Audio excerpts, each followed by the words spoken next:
Tidbits from TNT, Sunday morning, March 16, 2025. Listen to the full version on the official dinarreport.com website and become our supporter on Patreon. TNT. Tishwash. Kurdistan Regional Government. Baghdad holiday tomorrow does not include the region. The Kurdistan Regional Government announced today, Saturday, that tomorrow's Baghdad holiday does not include the region. The regional government said in a statement, official holidays and occasions have been previously specified in its official schedule. The holidays and occasions remain as they are. She added, no changes will be made to it unless the Kurdistan Parliament, in accordance with its powers, decides to reconsider it and make a new decision regarding it. Tishwash. Reassuring citizens, the central bank told Nina, we have ample cash liquidity. The Central Bank of Iraq, CBI, reassured the banking and community circles of ensuring the availability of cash liquidity to cover all local transactions in Iraqi dinars. The governor of the central bank, Ali al-Alak, said in a statement to the national Iraqi news agency, Nina, that the central bank is the last entity that can be without cash liquidity in Iraq. He explained that the central bank has wide scope to provide local currency to the extent that this currency is covered by foreign reserves, which currently far exceeds the level of local sufficiency, and more than we can finance. He added, there is frequent confusion between the position of the central bank, which is a completely different situation from the financial situation related to the financial policy in the country, or the Ministry of Finance, indicating that the Ministry of Finance's revenues are based in dollars through Iraqi oil sales in the global market.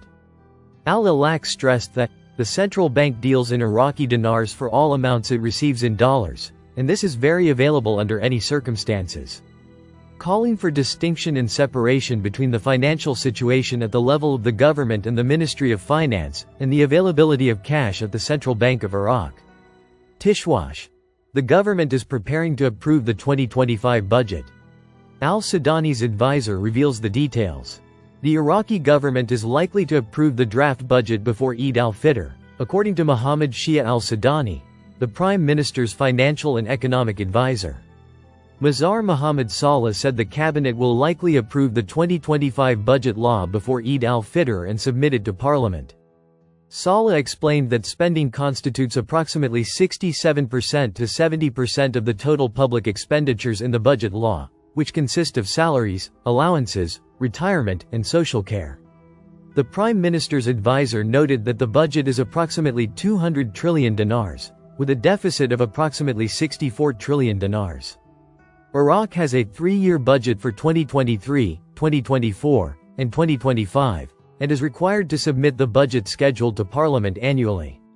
Parliament approved the 2024 budget schedule on June 3, 2025. Iraq's 2024 budget amounts to more than 211 trillion dinars, an increase of approximately 12 trillion dinars compared to 2023. Tishwash. New meetings with oil companies to resume exports via the Turkish port of Ceyhan. Economic expert Hevidar Shaban revealed, today, Sunday, March 16, 2025, that 2 meetings were held between the Federal Ministry of Oil and the Ministry of Natural Resources in the regional government, with representatives of oil companies operating in Kurdistan. Shaban told Baghdad today, the first meeting will be held in Baghdad this week, and another meeting will be held next week in Erbil between the same parties to resolve the issue of resuming oil exports through the Turkish port of Ceyhan. He added, the oil export problem is not related to the federal government or the regional government, but rather the oil companies are refusing to resume exports at this time until the regional government's debts are paid.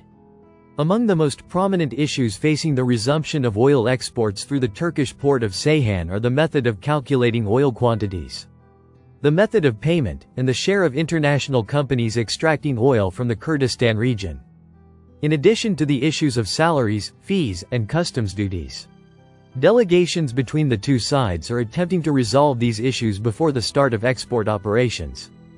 Oil Minister Hayan Abdul Ghani surprisingly announced last February the resumption of exports from Kurdistan, a move that could end a nearly 2-year conflict that has disrupted supplies of more than 300,000 barrels per day entering global markets via Turkey.